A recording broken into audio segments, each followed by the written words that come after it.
Welcome you all to this commerce easy learning. Calicut യൂണിവേഴ്സിറ്റിയുടെ കീഴിലുള്ള BCom BBA 6th semester സ്റ്റുഡൻസിന് വേണ്ടിയിട്ടുള്ള വീഡിയോസാണിത്. Subject income tax and GST. University repeated questions ആയിട്ട് ചോദിച്ചിട്ടുള്ള ക്വസ്റ്റ്യൻസ് ആണ് ഞാനിവിടെ പറയുന്നത്. ഈ ക്വസ്റ്റ്യൻസ് പഠിക്കാതെ ആരും എക്സാമിന് പോകരുത്, കാരണം അത്രയും ഇമ്പോർട്ടൻ്റ് ആയിട്ട് ക്വസ്റ്റ്യൻസ് ആണ്. ഇത് നല്ല രീതിയിൽ റിവിഷൻ, ഇപ്പോൾ നമ്മൾ എക്സാമിന് വേണ്ടി പഠിച്ചുകൊണ്ടിരിക്കുന്ന കുറച്ച് ദിവസമേ ഉള്ളൂ. നല്ല രീതിയിൽ തന്നെ ഇത് ക്വസ്റ്റ്യൻസ് നന്നായിട്ട് പഠിക്കുക. ഓക്കെ, അപ്പോൾ നമുക്ക് നേരെ വീഡിയോയിലേക്ക് പോവാം. ക്വസ്റ്റ്യൻസ് ഇപ്പോൾ പറയുന്നതെല്ലാം 2 മാർക്സിൻ്റെ ബേസിലായിരിക്കണം നിങ്ങൾ ആൻസർ എഴുതേണ്ടത്. അപ്പോൾ പഠിക്കുമ്പോൾ ആ ഒരു രീതിയിൽ തന്നെ പഠിക്കുക. ഇങ്ങനത്തെ ഒരു ക്വസ്റ്റ്യൻസ് 2 മാർക്സിന് വരും എന്ന് പഠിക്കുക. ടാക്സ് റിബേറ്റ് നിർബന്ധമായും പഠിക്കേണ്ട ക്വസ്റ്റ്യൻ ആണ് കേട്ടോ, ടാക്സ് റിബേറ്റ്. പിന്നെ GST R2, പിന്നെ CBDT, പിന്നെ സപ്ലൈ ഇൻ GST. ഇപ്പോൾ GSTയുടെ പോർഷൻസ് ആണല്ലോ. അപ്പോൾ മുമ്പാണെങ്കിൽ ഇത് ഇൻകം ടാക്സ് എന്ന് പറയുന്ന ഒരു സബ്ജക്റ്റ് ആയിരുന്നു. ഇപ്പോൾ ആ ഇൻകം ടാക്സ് ആൻഡ് GSTയും കൂടി ഉൾപ്പെടുത്തിയത് കൊണ്ട് GST എന്നുള്ള സെക്ഷനിൽ നിന്ന് ക്വസ്റ്റ്യൻസ് വരാറുള്ളതാണ്. അപ്പോൾ നന്നായിട്ട് നോക്കുക. പിന്നെ ചോദിച്ചിരിക്കുന്നത് protective assessment in income tax act. Okay, protective assessment in income tax act. പിന്നെ നോക്കേണ്ടത് നിങ്ങൾ ഇൻപുട്ട് ടാക്സും ഔട്ട്പുട്ട് ടാക്സും അത് തമ്മിലുള്ളത് എന്താണെന്ന് പഠിച്ചു കഴിഞ്ഞാൽ തന്നെ ഡിഫറൻസും കാര്യങ്ങളും അറിയാൻ സാധിക്കും. അപ്പോൾ ആ ഒരു സെക്ഷൻസ് നന്നായി ആ ഒരു ഏരിയ പഠിക്കുക. പിന്നെ റിട്ടേൺ ഓഫ് ലോസ് പഠിക്കുക. പിന്നെ അസസ്മെൻറ്റ് ഇയറും പ്രീവിയസ് ഇയറും എങ്ങനെ ചോദിക്കും പറഞ്ഞു കഴിഞ്ഞാൽ എന്താണ് അസസ്മെൻറ്റ്, ഏത് വർഷം ഇപ്പോഴത്തെ അസസ്മെൻറ്റ് ഇയർ എന്താണ്, അതേപോലെ പ്രീവിയസ് ഇയർ ഏതാണ് എന്നുള്ളത് ചോദിക്കുക. നമ്മുടെ ടാക്സ് ലെവൽ നമ്മൾ എങ്ങനെയാണ് കാൽക്കുലേറ്റ് ചെയ്യുന്ന രീതിയിലേക്ക് ചോദിക്കാറുള്ളതാണ്. പിന്നെ അസസി, ഹൂ ഈസ് അസസി എന്ന് ചോദിക്കാറുണ്ട്. പിന്നെ ചോദിക്കുന്ന ചോദ്യം സ്റ്റാൻഡേർഡ് റെൻ്റൽ വാല്യൂ. ഓക്കെ, അത് തിയറി ബേസിലും ചോദിക്കാറുണ്ട് കേട്ടോ, സ്റ്റാൻഡേർഡ് റെൻ്റൽ വാല്യൂ. പിന്നെ അൺഒബ്സർവ്ഡ് ഡിപ്രീസിയേഷൻ, റിപ്പീറ്റഡ് ക്വസ്റ്റ്യൻ ഉണ്ട്, ഒരു 3-4 ക്വസ്റ്റ്യൻ പേപ്പറിൽ കണ്ടതാണ് അൺഒബ്സർവ്ഡ് ഡിപ്രീസിയേഷൻ. പിന്നെയുള്ളത് ക്യാപിറ്റൽ അസറ്റ്, പിന്നെയോ പ്രീ റിക്വസിറ്റ്, പിന്നെ deemed assessee, then residential status, പിന്നെ grossing up of income. Next ചോദിച്ചിരിക്കുന്ന ആനുവൽ അക്രിയേഷൻ, ഹൗ ടാക്സബിൾ. പിന്നെ പഠിക്കേണ്ടത് കൺവേർട്ടഡ് പ്രോപ്പർട്ടി, അത് എന്താണെന്ന് ചോദിച്ചിട്ടുണ്ടല്ലോ കേട്ടോ. പിന്നെയോ who liable to pay tax on income from converted property. പിന്നെയുള്ള ക്വസ്റ്റ്യൻ പഠിക്കേണ്ടത് നിങ്ങൾ കുറച്ച് ഫോക്കസ് ചെയ്ത് പഠിക്കേണ്ടത് ബ്ലോക്കഡ് അസറ്റ് എന്താണെന്ന് പഠിക്കുക. പിന്നെ conditions to be satisfied to claim deduction for unrealised rent. Okay, ഏത് കണ്ടീഷനിലാണ് അൺറിയലൈസ്ഡ് റെൻറ്റ് സാറ്റിസ്ഫൈഡ് ആവുന്നതെന്ന്. പിന്നെ പഠിക്കേണ്ടത് deductions allowable from gross salary. പിന്നെ family planning expenses for employees treated for tax. പിന്നെ പഠിക്കേണ്ടത് സെക്ഷൻ 54, അതായത് ഡിഡക്ഷൻ അലോബിളിൽ നമ്മുടെ കമ്പ്യൂട്ടിംഗ് ക്യാപിറ്റൽ ഗെയിൻ കാൽക്കുലേഷൻ ചെയ്യുന്ന സമയത്ത് സെക്ഷൻ 54 ഉണ്ട്, അത് എങ്ങനെയാണ് എന്നുള്ളത് പഠിക്കണം. പിന്നെ മാക്സിമം മാർജിനൽ റെൻറ്റ്. പിന്നെ പഠിക്കേണ്ടത് 2 സിറ്റുവേഷൻസ് ഓഫ് ആക്സിലറേറ്റഡ് അസസ്മെൻറ്റ്. പിന്നെ നോക്കേണ്ട കാര്യം ടാക്സേഷൻ ഓഫ് എൻ്റർടൈൻമെൻറ്റ് അലവൻസ്. പിന്നെ expected rent calculated under income from house property. പിന്നെ ബോണസ് ഷെയർ ഡിറ്റർമൈൻ ചെയ്ത് അത് എന്താണെന്നുള്ളത്, ബോണസ് ഷെയർസിൽ അത് എങ്ങനെ ഡിറ്റർമൈൻ ചെയ്യുക, അല്ലെങ്കിൽ ബോണസ് ഷെയർസ് എന്താണെന്നുള്ളത് പഠിച്ചിരിക്കണം. പിന്നെ നോക്കേണ്ടത് ഡിഡക്ഷൻസ് അണ്ടർ സെക്ഷൻ 80DD, അത് റിപ്പീറ്റഡ് ക്വസ്റ്റ്യൻ ആട്ടോ, 80 സെക്ഷൻസ് 80DD, അത് ഇമ്പോർട്ടൻ്റ് ആണ്. പിന്നെ നോക്കേണ്ടത് deductions admissible in computing income from other sources. Okay, അതും കൂടി നോക്കി വയ്ക്കാം. പിന്നെ നിങ്ങൾ നോക്കേണ്ടത് who is specified employ for the purpose of taxation of perquisites, then TDS. പിന്നെ പഠിക്കേണ്ടത് CBDT, അത് നമ്മൾ ഓൾറെഡി പറഞ്ഞു തോന്നുന്നു അല്ലേ, ഫസ്റ്റ് പറഞ്ഞിട്ടുണ്ടായിരുന്നു. Then direct tax, then FRV, then casual income, who is resident, then income from salary, gross total income. പിന്നെയോ 5 taxable allowance, ഏതെങ്കിലും കേട്ടോ ഏതൊക്കെയാണ് അലവൻസ് ഉള്ളത് എന്നുള്ളത്. പിന്നെയോ LTCG, ലോങ് ടേം ക്യാപിറ്റൽ ഗെയിനില്ലേ അത്. പിന്നെ ആനുവൽ വാല്യൂ എന്താ നോക്കുക. പിന്നെയോ gross up winning from lottery, അതില്ല നമ്മൾ ലോട്ടറി വിൻ ചെയ്യുകയാണെങ്കിൽ നമ്മൾ എങ്ങനെയാണ് അതിൻ്റെ കണ്ടീഷൻസും കാര്യങ്ങൾ അതാ നോക്കുക. പിന്നെ നിങ്ങൾ നോക്കേണ്ടത് why income from other sources is called residuary head of income. പിന്നെ residential status for the year, ഏത് അസസ്മെൻറ്റ് ഇയർ, അത് പ്രോബ്ലം ക്വസ്റ്റ്യൻ ആട്ടോ വരും. അതായത് ക്വസ്റ്റ്യൻ ഉണ്ട്, ഞാൻ അതിൻ്റെ മുമ്പ് ചോദിച്ചതായതുകൊണ്ട് അതിൻ്റെ വർഷം കാര്യങ്ങൾ എഴുതിയിട്ടില്ല, പക്ഷേ അതിൻ്റെ റെസിഡൻറ്റ് സ്റ്റാറ്റസ് ഇപ്പോൾ എന്താണ് എന്നുള്ളൊരു ചോദ്യം വരാറുള്ളതാണ്. ഓക്കെ, അത് പ്രോബ്ലം ആണ് വരിക കേട്ടോ. 2 മാർക്സിനാണെങ്കിൽ അത് സ്റ്റാറ്റസ്, ഇപ്പോഴത്തെ റെസിഡൻറ്റ് സ്റ്റാറ്റസ് എന്താണ് എന്ന് ചോദിക്കാറുണ്ട്. അപ്പോൾ ആദ്യത്തെ മോഡ്യൂൾ തന്നെയല്ലേ, അപ്പോൾ നന്നായിട്ട് രീതിയിൽ അതൊക്കെ പഠിക്കണം കേട്ടോ. പിന്നെ അതൊന്നും ഒഴിവാക്കരുത്. എക്സാമിന് പോകുന്നതിന് മുമ്പ് ഇതെന്തായാലും പഠിച്ച് വ്യക്തമായിട്ടിരിക്കണം. ഇത്രയും ക്വസ്റ്റ്യൻസ് ഞാൻ പറയുന്നത് ഇനിയുണ്ട്, അതെല്ലാം പഠിച്ചിരിക്കണേ, മസ്റ്റാണ്.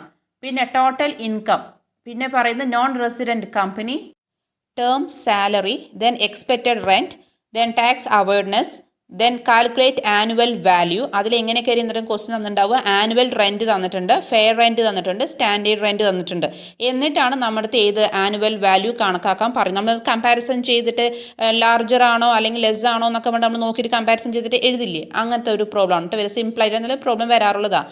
പിന്നെ define professions, question repeated question ആണ്. ടാക്സ് ഇവേഷൻസ്, ഓക്കെ, അത് നോക്കി വയ്ക്കുക. പിന്നെ നിങ്ങൾ നോക്കേണ്ട കാര്യമാണ് ഡീംഡ് അസസി നോക്കണം. പിന്നെ statutory provident fund, then capital gain define ചെയ്യാം. പിന്നെ ചോദിച്ചിരിക്കുന്നത് who is A person for taxation purpose, okay, അത് ചോദിച്ചിട്ടുണ്ട്. പിന്നെ ചോദിച്ചിരിക്കുന്നത് any 2 items of allowable expenses deductible under section 37 from business income. പിന്നെ ചോദിച്ചിരിക്കുന്നത് calculate value of rent free house, okay, അത് പ്രോബ്ലം ആണ്, വർക്കൗട്ട് ചെയ്യാനുള്ളതാണ്. ജസ്റ്റ് ക്വസ്റ്റ്യൻ തന്നിട്ടുണ്ട്. പക്ഷേ കാൽക്കുലേറ്റ് ചെയ്യുമ്പോൾ നിങ്ങളിത് ചെയ്ത് പഠിക്കുമ്പോൾ ഇപ്പോൾ ഏതും കൂടി നോക്കണം. കാൽക്കുലേറ്റ്, അതായത് value of rent free house, അത് നോക്കണം കേട്ടോ, പ്രോബ്ലം ചെയ്ത് നോക്കണേ. പിന്നെ സെക്ഷൻസ് 80DDB, നമ്മൾ നേരത്തെ പഠിക്കാൻ പറഞ്ഞ ക്വസ്റ്റ്യൻ സെക്ഷൻസ് 80DD ആയിരുന്നു. ഇപ്പോൾ എന്താണ് സെക്ഷൻ DDB, അതും കൂടി നോക്കണേ.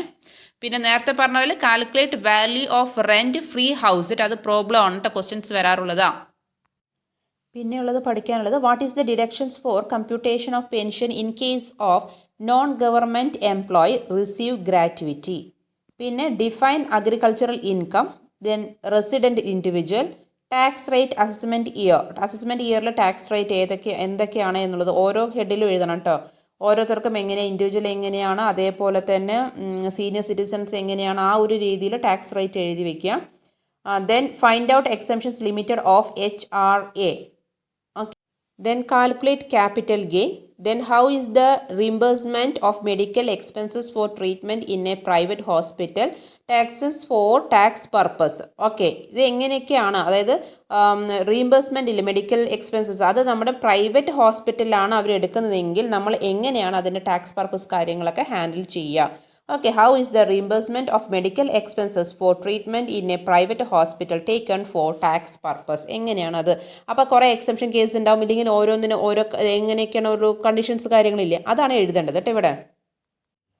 ഇനി പറയാൻ പോകുന്നത് 4 മാർക്സും essay ടൈപ്പും ആണ് കേട്ടോ. ലാസ്റ്റ് വരെ നോക്കണേ, കാരണം 2019 ആ ഒരു വർഷം, ഇപ്പോൾ നമ്മൾ GST വന്നതിന് ശേഷമുള്ളതൊക്കെ ലാസ്റ്റ് സെക്ഷനിലായിരിക്കാണ് ഇട്ടിരിക്കുന്നത് ഞാൻ വീഡിയോ, essay ടൈപ്പും 4 മാർക്സും ഒക്കെ.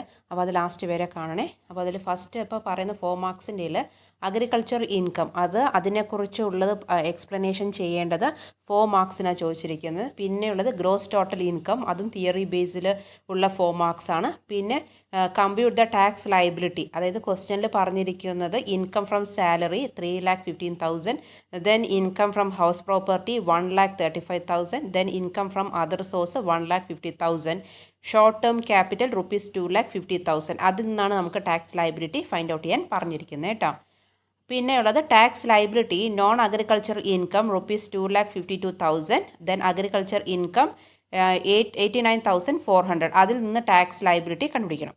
പിന്നെയുള്ള ചോദ്യം incomes included in the term salary, okay, അതൊക്കെ ഇപ്പോൾ പറയുന്നത് ഇതൊക്കെ 4 മാർക്സ് ആണ് കേട്ടോ. പിന്നെ retirement taxable amount of the gratuity, അതായത് ഗ്രാറ്റുവിറ്റി കേസുകളിൽ ഫൈൻഡ് ഔട്ട് ആണ്, പ്രോബ്ലം ആണ് കേട്ടോ അത്. അതായത് റിട്ടയർമെൻറ്റും കൂടി ആ പ്രോബ്ലത്തിൽ ഉൾപ്പെടുത്തിയിട്ട് ഒരാൾ റിട്ടയർമെൻറ്റ് ആവുകയാണ്, ഇത്ര മാസം വർക്ക് ചെയ്തു, ഇത്രയാണ് സാലറി, എന്നിട്ട് അങ്ങനെയുള്ള കുറച്ച് കാര്യങ്ങളില്ലേ, ആ ഒരു കാര്യങ്ങളാണ്. അങ്ങനത്തെ ഒരു പ്രോബ്ലം ടെക്സ്റ്റ് നോക്കുക, അത് നോക്കിയിട്ട് അത് വർക്കൗട്ട് ചെയ്ത് പഠിക്കുക കേട്ടോ, ആ ഗ്രാറ്റുവിറ്റിയുടെ. പിന്നെയുള്ളത് types of rental values, rental വാല്യൂയുടെ ടൈപ്സ് ഏതൊക്കെയാണ്, അതിൻ്റെയൊക്കെ എക്സ്പ്ലനേഷൻ വേണം, 4 മാർക്സ് ആണ്. പിന്നെയുള്ള question annual rent value, problem കേട്ടോ, പ്രോബ്ലം വർക്കൗട്ട് ചെയ്യണം. ഈ പറയുന്ന ആനുവൽ റെൻറ്റ് വാല്യൂ കാൽക്കുലേറ്റ് ചെയ്യണത് നല്ല രീതിയിൽ തന്നെ നോക്കുക, കാരണം റിപ്പീറ്റഡ് ക്വസ്റ്റ്യൻ ആണ് വന്നിരിക്കുന്നത് കേട്ടോ ഇങ്ങനത്തെ പ്രോബ്ലം. പിന്നെ പറയുന്നത് ഇൻകം ഫ്രം ഹൗസ് പ്രോപ്പർട്ടി, അത് essay ടൈപ്പായിട്ട് ചോദിച്ചിരിക്കുന്നത് കേട്ടോ. Income from house property essay ടൈപ്പാണ് ചോദിച്ചിരിക്കുന്നത്, പ്രോബ്ലം ആണ്. അപ്പോൾ ആ ഒരു ഹൗസ് പ്രോപ്പർട്ടി, ഇത് റിപ്പീറ്റഡ് ക്വസ്റ്റ്യൻ, കുറേ വർഷം അത് ചോദിച്ചിട്ടുണ്ട്. അപ്പോൾ ആ ഒരു ഹൗസ് പ്രോപ്പർട്ടി ഉണ്ടല്ലോ, ആ ഇൻകം ഫ്രം ഹൗസ് പ്രോപ്പർട്ടി നല്ല രീതിയിൽ തന്നെ വർക്കൗട്ട് ചെയ്യുക. പിന്നെയുള്ളത് എന്താണ് അലവൻസസും, പിന്നെ അതേപോലെ തന്നെ explain the allowance which are fully taxable, അത് essay ടൈപ്പ് തിയറി ബേസിലാണ് വന്നിരിക്കുന്നത്. പിന്നെയുള്ളത് കമ്പ്യൂട്ട് ഇൻകം ഫ്രം ബിസിനസ് പ്രോബ്ലമാണ് വന്നിരിക്കുന്നത്. എസ്സേ ടൈപ്പാണ് ഇൻകം ഫ്രം ബിസിനസ്. അപ്പോൾ നമ്മൾ പ്രോബ്ലം ചെയ്യുന്ന സമയത്ത് നോക്കുക, ഇൻകം ഫ്രം ബിസിനസ് എന്ന് പറയുന്ന ക്വസ്റ്റ്യൻസ് ആ ടൈപ്പ് നോക്കിയിട്ട് ജസ്റ്റ് ഒന്ന് ചെയ്ത് പഠിച്ച് വെക്കുക. കാരണം പറയാൻ പറ്റില്ല, ചോദിച്ചേക്കാം. എസ്സേ ടൈപ്പാണ്. പിന്നെ ചോദിച്ചിരിക്കുന്ന any 8 items of income exempt from tax. ഏതെങ്കിലും 8 items income exempt from tax, tax അടയ്ക്കാത്തത് കേട്ടോ. അത് ഏതെങ്കിലും 8 പറഞ്ഞിരിക്കുന്നത്. അത് 4 മാർക്സ് ക്വസ്റ്റിനാണ് വന്നിരിക്കുന്നത്. പിന്നെ ചോദിച്ചിരിക്കുന്നത് ടാക്സേഷൻ ഓഫ് HRA, അത് 4 മാർക്സിനാണ് ചോദിച്ചിരിക്കുന്നത് കേട്ടോ. പിന്നെയുള്ളത് അത് തിയറി ബേസിൽ തന്നെയാണ്. പിന്നെയുള്ളത് profit and gains of business or professions expenses which are expressly disallowed. അതായത് profit and gains of business or profession, അത് എങ്ങനെ ചോദിച്ചിരിക്കുന്നത് പറഞ്ഞാൽ ഏതൊക്കെ എക്സ്പെൻസസ് ആണ് which are expressly disallowed in case of ഏതിൽ profit and gains of business or profession. Okay. പിന്നെ ചോദിച്ചിരിക്കുന്നത് നമുക്ക് റിപ്പീറ്റ് ക്വസ്റ്റ്യൻസ് ആണ്. റെസിഡൻ്റൽ സ്റ്റാറ്റസ് പ്രീവിയസ് ഇയറിൽ. ഓക്കെ, അത് പ്രോബ്ലം ആയിട്ടാണ് ചോദിച്ചിരിക്കുന്നത് കേട്ടോ. പിന്നെ ഹൗസ് റെൻറ്റ്, അതും പ്രോബ്ലം ആയിട്ടാണ് ചോദിച്ചിരിക്കുന്നത്. ഹൗസ് റെൻറ്റ് എത്രയാണെന്ന് കാൽക്കുലേറ്റ് ചെയ്യുക. ഓക്കെ, വാടക അങ്ങനെ ഇത്ര ഇതാക്കി മുംബൈ എന്നൊക്കെ പറഞ്ഞാണ് എക്സാമ്പിൾ ഉണ്ടായത്. അതിന് ഫുള്ളായിട്ട് തരാതിരുന്നതാണ് ഞാൻ. പക്ഷേ സംഭവം അറിയാം, നമ്മുടെ ടെക്സ്റ്റ് ബുക്കിൽ തന്നെ ഉണ്ട് ഹൗസ് റെൻറ്റിൻ്റെ പ്രോബ്ലം. അതേ ഇവിടെ ഇരുന്ന് നോക്കി പഠിക്കുക. പിന്നെയുള്ളത് compute depreciation allowable for the assessment year, അത് പ്രോബ്ലം ആണ്. ഡിപ്രീസിയേഷൻ അലവബിൾ, ഞാൻ വീണ്ടും അത് എഴുതിയോന്നൊരു ഡൗട്ടുണ്ട്, റിപ്പീറ്റഡ് വന്നോന്നൊരു ഡൗട്ടുണ്ട്. ഇതേ ക്വസ്റ്റ്യൻസ് കേട്ടോ. അപ്പോൾ ഇത് റിപ്പീറ്റഡ് ക്വസ്റ്റ്യൻ തന്നെയാണ് ഡിപ്രീസിയേഷൻ അലവബിൾ എന്ന് പറയുന്നത് കേട്ടോ. അത് കാൽക്കുലേറ്റ് ചെയ്യും, നമുക്കറിയാമല്ലോ പഠിച്ചുകൊണ്ടിരിക്കുന്ന സമയത്ത് ഈ ഒരു ഏരിയ ഉണ്ട് എന്ന്. അതും പ്രോബ്ലം ആയിട്ടാണ് ചോദിച്ചിരിക്കുന്നത്. ഓക്കെ. പിന്നെ ചോദിച്ചിരിക്കുന്നത് calculate gross total income of an individual. എങ്ങനെയെന്നറിയോ, ആഫ്റ്റർ സെറ്റ് ഓഫ് ലോസസ്. 4 മാർക്സിനാണ്. സെറ്റ് ഓഫ് ലോസസ് നമുക്ക് ചെയ്ത് കഴിഞ്ഞിട്ട് കാൽക്കുലേറ്റ് ചെയ്യാൻ പറ്റില്ലേ, ആ ഒരു പ്രോബ്ലം വന്നിട്ടുണ്ട് കേട്ടോ. 4 മാർക്സിനാണ് വന്നിരിക്കുന്നത്. പിന്നെയുള്ളത് വാട്ട് ആർ ഫ്രീ പെർക്യൂസൈഡ്സ്, എസ്സേ ടൈപ്പായിട്ടാണ് ചോദിച്ചിരിക്കുന്നത്. ഏതൊക്കെയാണ് എന്നുള്ളത് അതൊക്കെ നല്ല രീതിയിൽ എക്സ്പ്ലെയിൻ ചെയ്യണം. എസ്സേ ടൈപ്പാണ്. പിന്നെയുള്ളത് ഇൻകം ഫ്രം അതർ സോഴ്സസ് പ്രോബ്ലമാണ്. എസ്സേ ടൈപ്പ് കേട്ടോ. ഇൻകം ഫ്രം അതർ സോഴ്സസ് പ്രോബ്ലമാണ് വന്നിരിക്കുന്നത്. അപ്പോൾ നമ്മൾ ഇൻകം ഫ്രം അതർ സോഴ്സസ് പഠിക്കുമ്പോൾ ആ ഒരു മോഡ്യൂളൊക്കെ നന്നായിട്ട് പഠിക്കുക. പിന്നെ define salary as per section 17 subsection 1, 4 മാർക്സിനാണ് ചോദിച്ചിരിക്കുന്നത്. പിന്നെ ചോദിച്ചിരിക്കുന്നത് capital gain liable to tax. Cost inflation index ഒക്കെ തന്നിട്ട് ഓരോ വർഷത്തിൽ ഇപ്പോൾ ഈ വർഷത്തെ മുതൽ കോസ്റ്റ് ഇൻഫ്ലേഷൻ ഇൻഡെക്സ് കൊണ്ട് തരില്ലേ, അങ്ങനത്തെ ഒരു ടൈപ്പ് പ്രോബ്ലം. അത് റിപ്പീറ്റഡ് ക്വസ്റ്റ്യൻ ആണ്. അത് എസ്സേ ടൈപ്പായിട്ടും ചോദിച്ചിട്ടുണ്ട് കേട്ടോ. കോസ്റ്റ് ഇൻഫ്ലേഷൻ ഇൻഡെക്സ് ഒക്കെ തന്നിട്ടുള്ള പ്രോബ്ലം ഇല്ലേ, അത് നന്നായിട്ട് ചെയ്ത് പഠിക്കുക. റിപ്പീറ്റഡ് ക്വസ്റ്റ്യൻ ആണ്. അത് 4 മാർക്സിനുണ്ട്. എസ്സേ ടൈപ്പായിട്ടും ഉണ്ട്. പിന്നെ റിസീവ്സ് ദ ഗിഫ്റ്റ്സ്. ഗിഫ്റ്റൊക്കെ നമുക്ക് റിസീവ് ചെയ്തത്, അതായത് ഇപ്പോൾ ഞാൻ ചുമ്മാ കുറച്ച് കാര്യങ്ങൾ എഴുതിയിട്ടുള്ള ഇൻഫർമേഷൻ. അതായത് 20 lakhs ആ ഒരു വാച്ച് USA എന്നൊരു ഫ്രണ്ട് തന്നിട്ടുണ്ട്. അതിൽ 5000 രൂപയുടെ എന്നൊക്കെ പറഞ്ഞിട്ട് കുറച്ചൊരു പ്രോബ്ലമാണ് തന്നിരിക്കുന്നത്. പിന്നെ 5 ലക്ഷം രൂപ UK എന്നൊരു ഫ്രണ്ട് കൊടുത്തിട്ടുണ്ട്. പിന്നെ ഒരു 2 ലക്ഷം രൂപ ഗ്രാൻഡ് ഫാദറിന് കൊടുത്തു. പിന്നെ അങ്ങനത്തെ കുറച്ച് കാര്യങ്ങളുണ്ടല്ലോ, റിസീവ്സ് ദ ഗിഫ്റ്റ്. ആ ഗിഫ്റ്റ് സെക്ഷനിൽ റിപ്പീറ്റഡ് ക്വസ്റ്റ്യൻ അല്ല, പക്ഷേ ഇത് ക്വസ്റ്റ്യൻ പേപ്പർ കണ്ടതാണ്. ഓക്കെ, ഒരു പ്രാവശ്യം യൂണിവേഴ്സിറ്റി ചോദിച്ച ചോദ്യമാണത്. ഗിഫ്റ്റ് ടൈപ്പ് ഓഫ് ക്വസ്റ്റ്യൻസ് കേട്ടോ. അതൊന്ന് നോക്കി വയ്ക്കുക. ഇതിൽ ഈ ഐറ്റം മാത്രമല്ല കേട്ടോ, കുറേ ഇൻഫർമേഷൻസ് ഇനിയും ഉണ്ട്. ഏത് ഈ പറഞ്ഞ ഗിഫ്റ്റുകൾ ഓരോ സ്ഥലത്തു നിന്ന് കിട്ടി എന്നൊക്കെ പറയുന്നുണ്ട്. ഞാൻ എഴുതാതെയാണ്. മാറ്റർ ഇത്രയേ ഉള്ളൂ. റിസീവ് ദ ഗിഫ്റ്റ്സ് എന്ന് പറയുന്ന സെക്ഷനിൽ നിന്നാണ് വന്നിരിക്കുന്നതെന്ന് അറിയിക്കാൻ വേണ്ടിയിട്ടായിരുന്നേ. എന്നിട്ട് നമുക്ക് gross total income find out ചെയ്യാനാണ്. ഓക്കെ. പിന്നെയുള്ളത് ഇൻകം ഫ്രം അതർ സോഴ്സസ് 4 മാർക്സിന് ചോദിച്ചിട്ടുണ്ട് കേട്ടോ. 4 മാർക്സിനാണ്. അത് തിയറി ബേസിലാണ് ചോദിച്ചിരിക്കുന്നത്. പിന്നെ explain the situations of a clubbing of income, അതും 4 മാർക്സിനാണ്. Explain the situations of clubbing of income എന്നുള്ളത് 4 മാർക്സിനാണ് ചോദിച്ചിരിക്കുന്നത്. Next question explain the rules relating to the set off and carry forward of losses. ഇത് 4 മാർക്സിനാണ് വന്നിരിക്കുന്നത്. തിയറി ബേസിലാണ്. പിന്നെ explain the deduction from gross total income under chapter 6A income tax act, അത് essay ടൈപ്പാണ് ചോദിച്ചിരിക്കുന്നത്. Then income from salary problem ആണ് essay type. Then gross total income, അതായത് receipt side and payment side രണ്ടും തന്നിട്ട് gross total income കാണാൻ പറയില്ലേ, ആ ഒരു ടൈപ്പ് ക്വസ്റ്റ്യൻ ആണ് കേട്ടോ. പ്രോബ്ലം ആണ്, എസ്സേ ആണ് ടൈപ്പാണ് ചോദിച്ചിരിക്കുന്നത് കേട്ടോ. Then calculate municipal value 4 marks ആണ് കേട്ടോ ക്വസ്റ്റ്യൻ. അത് ഇതാണ് വന്നിരിക്കുന്നത്, ഇത് പ്രോബ്ലം വന്നിരിക്കുന്നത്. Then what is the amount of interest allowable as deductions under sections 24 for the assessment year 2012-13? ആ വർഷത്തെ ക്വസ്റ്റ്യൻ പേപ്പർ ആയിരുന്നു, അതുകൊണ്ടാണ്. പിന്നെയുള്ളത് അതിൽ എങ്ങനെയൊക്കെയാണെന്നറിയോ, individual borrowed ₹20 lakh for repairs and reconstructions of self employed ആണ് house property and paid interest ₹1,60,000 ending on 31st March 2012. എന്നിട്ട് ഈ പറഞ്ഞത് കാൽക്കുലേറ്റ് ചെയ്യാനാണ് പറഞ്ഞിരിക്കുന്നത് കേട്ടോ. ജസ്റ്റ് ക്വസ്റ്റ്യൻ ജസ്റ്റ് നോട്ട് ചെയ്ത് വെക്കാൻ വേണ്ടിയിട്ട്, അത് ഈ ടൈപ്പ് ക്വസ്റ്റ്യൻസ് ആണ് എന്ന് അറിയാൻ വേണ്ടിയിട്ട് ഞാൻ പറഞ്ഞു തന്നതാണ്. പിന്നെ ചോദിച്ചിരിക്കുന്ന question value of perquisites problem ആണ് 4 മാർക്സിന്. പിന്നെ ബിസിനസ്സും പ്രൊഫഷൻസ് ആൻഡ് വൊക്കേഷൻസ് 4 മാർക്സും തിയറിയാണ് വിത്ത് എക്സ്പ്ലെയിൻ ചെയ്യാനാണ് പറഞ്ഞിരിക്കുന്നത്. പിന്നെ ഇത് ചോദിച്ചിരിക്കുന്നത് various kinds of securities for income tax purpose 4 marks തിയറിയാണ്. Then how would you determine the resident status of an individual essay ടൈപ്പായിട്ട് ചോദിച്ചിരിക്കുന്നത്. എസ് എ ടൈപ്പായിട്ട് ഇങ്ങനെ തിയറി ബേസിൽ ചോദിക്കാറുണ്ട്. പിന്നെ ഹൗസ് പ്രോപ്പർട്ടിയുടെ പ്രോബ്ലം ആണ് essay type. Income from other source essay type. ഇതൊക്കെ repeated, അതായത് house property, income from other sources ഒക്കെ റിപ്പീറ്റഡ് ക്വസ്റ്റ്യൻ ആണ്. Then next calculate long term capital gain 4 marks question. Then procedure for computation of a capital gain essay ടൈപ്പാണ് ചോദിച്ചിരിക്കുന്നത്. അതൊക്കെ theory ബേസിലാണ്. Procedure for computation of capital gain essay ടൈപ്പാണ് ചോദിച്ചിരിക്കുന്നത്. പിന്നെ അതേപോലെ തന്നെ പ്രോബ്ലം ആണ് ചോദിച്ചിരിക്കുന്നത് എസ് എ ടൈപ്പ്. എങ്ങനെയെന്ന് അറിയാം, പ്രോഫിറ്റ് ആൻഡ് ലോസ് അക്കൗണ്ട് കാര്യങ്ങളില്ല, അത് തന്നതിന് ശേഷം ഇൻകം ഫ്രം ബിസിനസ് അത് ഫൈൻഡ് ഔട്ട് ചെയ്യാൻ പറയുന്നത് എസ് എ ടൈപ്പാണ്, പ്രോബ്ലം ആണ്. Then calculate depreciation. അത് നമ്മൾ ഡിപ്രീസിയേഷൻ അലൗബിൾ എന്ന് പറഞ്ഞിട്ട് ഒരു ക്വസ്റ്റ്യൻസ് പറഞ്ഞിട്ടുണ്ടായിരുന്നു. ഞാൻ അത് പറഞ്ഞു റിപ്പീറ്റഡ് ഞാൻ ഇട്ടിട്ടുണ്ടെന്ന് തോന്നുന്നു പറഞ്ഞില്ലേ, ആ ഒരു സംഭവം അത് പ്രോബ്ലം ആണ് 4 മാർക്സിന്. പിന്നെയുള്ളത് explain the provisions of income tax act relating to the clubbing of income, അത് essay type. Then next any 6 income except from ടാക്സിൽ നിന്ന് ഒഴിവാക്കിയിട്ട് ഏതെങ്കിലും ഒരു 6 ഐറ്റംസ് ഏതാണ് പറഞ്ഞിരിക്കുന്നത്. 4 മാർക്കിനാണ് ചോദിച്ചിരിക്കുന്നത്, ഏതെങ്കിലും 6 എണ്ണം. പിന്നെ ചോദിച്ചിരിക്കുന്നത് mention the transactions which are regarded as a transfer 4 marks question.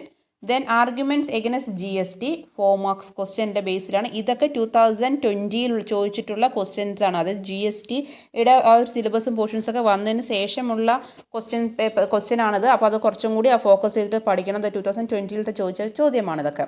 പിന്നെ ആർഗ്യുമെൻറ്റ്സ് എഗനസ്റ്റ് GST 4 മാർക്സ് പറഞ്ഞു. Then marginal relief under sections 89 of income tax act 4 marks question. Then how can a registered persons cancel his GST registration 4 marks question. Then procedure for filing of IT return. ഇതൊക്കെ 2020 question ആണ്, important ആട്ടോ ആ areas. Then next ചോദിച്ചിരിക്കുന്നത് what are the activities not to be treated as supply of goods or services. ഇതിൽ നമുക്ക് 4 marks ചോദിച്ച question ആണ് കേട്ടോ. പിന്നെ rules regarding input tax credit 4 marks question. Then procedure for getting refund of GST 4 marks question. Then return of income അത് എന്താണെന്നും ചോദിച്ചിട്ടുണ്ട്, അതിൻ്റെ ടൈപ്സും ചോദിച്ചിട്ടുണ്ട്, അത് എസ് എ ടൈപ്പ്. ഓക്കെ. പിന്നെ how can you illustrate CGST SGCT and IGST. ഇതെല്ലാം explain ചെയ്യണം, കാരണം ഇത് എസ് എ ടൈപ്പാണ് ചോദിച്ചിരിക്കുന്നത്. പിന്നെ ചോദിച്ചിരിക്കുന്നത് gross total income after setting off different losses against other income and state amount of losses to be carry forward for previous year ആണ് ചോദിച്ചിരിക്കുന്നത്. അത് എസ് എ ടൈപ്പാണ്. ഈ ഒരു ടൈപ്പിലത്തെ പ്രോബ്ലം ആണ് വന്നിരിക്കുന്നത് കേട്ടോ. അതായത് gross total income after setting off different losses against other income and state amount of losses to be carry forward for previous year എന്നുള്ളത് അത് പ്രോബ്ലം ടൈപ്പാണ് വന്നിരിക്കുന്നത്. അത് എസ് എ ടൈപ്പാണ്. ഓക്കെ. അപ്പോൾ ഇത്രയും ക്വസ്റ്റ്യൻസൊക്കെ തന്നെ നമ്മൾ നോക്കി നന്നായിട്ട് ഫോക്കസ് ചെയ്ത് കഴിഞ്ഞാൽ സൂപ്പറായിട്ട് നമുക്ക് എന്ത് ചെയ്യാം, നല്ല മാർക്ക് സ്കോർ ചെയ്യാൻ പറ്റും ടാക്സിൽ. അപ്പോൾ നന്നായിട്ട് എല്ലാവരും നല്ല രീതിയിൽ നന്നായിട്ട് പഠിക്കുക, നല്ല മാർക്ക് വാങ്ങുക. ഓക്കെ. അപ്പോൾ ഈ വീഡിയോ ആദ്യമായിട്ടാണ് കാണുന്നതെങ്കിൽ സബ്സ്ക്രൈബ് ചെയ്യുക, ബെൽ ബട്ടൺ പ്രസ് ചെയ്യുക. അതേപോലെ വീഡിയോസ് യൂസ്ഫുൾ ആയ like and share. Thank you. See you the next class.